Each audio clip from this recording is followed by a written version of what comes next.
Hai, Assalamualaikum warahmatullahi wabarakatuh. Welcome to my channel with me, Widya Anggraini Hartati.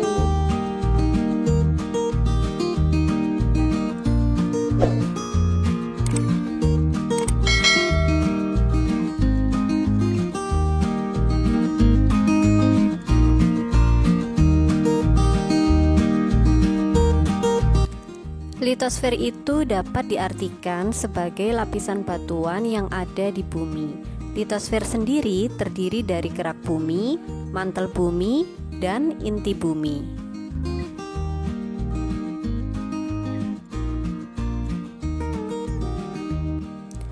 Masing-masing struktur padat bumi tersebut dibedakan lagi menjadi bagiannya masing-masing. Kerak bumi dibedakan menjadi kerak benua dan kerak samudra.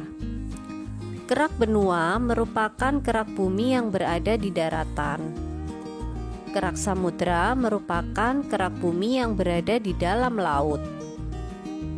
Mantel bumi terdiri atas mantel atas dan mantel bawah. Inti bumi dibedakan menjadi dua, yakni inti luar yang berupa cairan pekat dan inti dalam yang bersifat pekat hampir menyerupai padatan. Berdasarkan struktur bumi, ada dua teori mendasar yang perlu dipelajari, yaitu teori tektonik lempeng serta teori gempa bumi dan gunung berapi.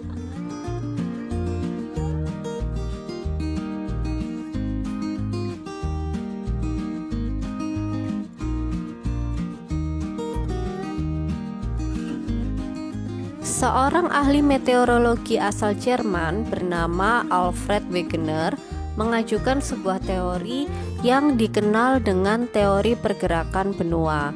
Dalam teorinya, Wegener menjelaskan bahwa pada zaman dahulu, semua benua di bumi menyatu membentuk suatu daratan yang sangat luas. Sekitar 200 juta tahun yang lalu, benua tersebut terpisah dan bergerak menjauh secara perlahan-perlahan. Teori ini dikemukakan oleh Harry Hess. Di bawah kerak bumi terdiri atas material yang panas dan memiliki massa jenis yang rendah.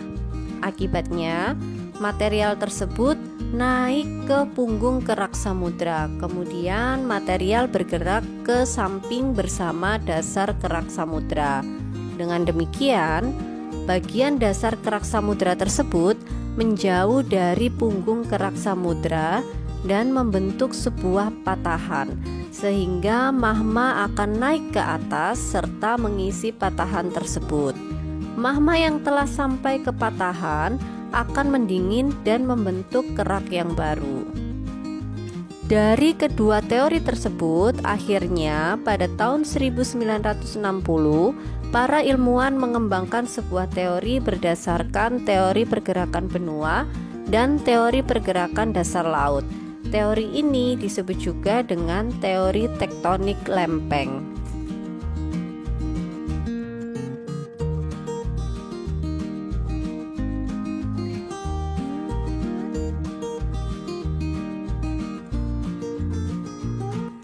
Gempa bumi merupakan suatu getaran yang ditimbulkan oleh energi potensial dari patahnya atau tergesernya suatu lempengan bumi.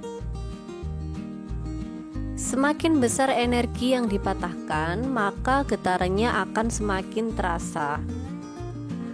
Lempengan-lempengan yang patah atau tergeser tersebut membentuk lempengan baru yang dinamakan sesar, di mana sesar ini terdapat 3 macam, yaitu sesar normal, sesar terbalik, dan juga sesar geser.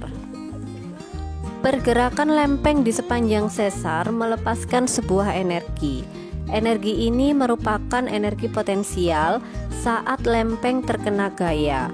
Kemudian energi potensial tersebut merambat dalam bentuk gelombang seismik, sebuah titik pada kedalaman bumi yang menjadi pusat gempa dinamakan dengan hiposentrum.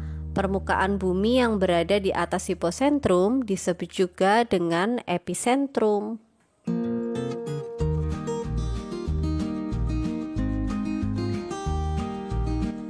Gunung berapi terjadi karena adanya proses gaya tektonik yang bekerja dalam bumi.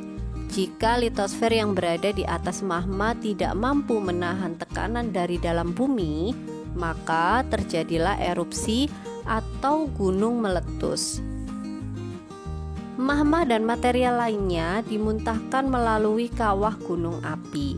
Energi yang tersimpan tersebut dilepaskan dalam bentuk ledakan dan semburan yang kuat saat erupsi. Di Indonesia sendiri terdapat banyak gunung berapi karena dilalui jalur pegunungan Mediteran dan Sirkum Pasifik. Indonesia memiliki sekitar 150 gunung berapi, baik yang aktif maupun yang dorman. Bencana gunung meletus dan tanda-tanda gunung akan meletus dapat dibaca dari kondisi alamnya. Misalnya, banyak hewan-hewan yang turun gunung saat akan terjadi bencana gunung meletus. Oleh karena itu, janganlah kita memburu hewan liar di pegunungan. Selain itu, peningkatan aktivitas gunung berapi dapat dipantau melalui BMKG.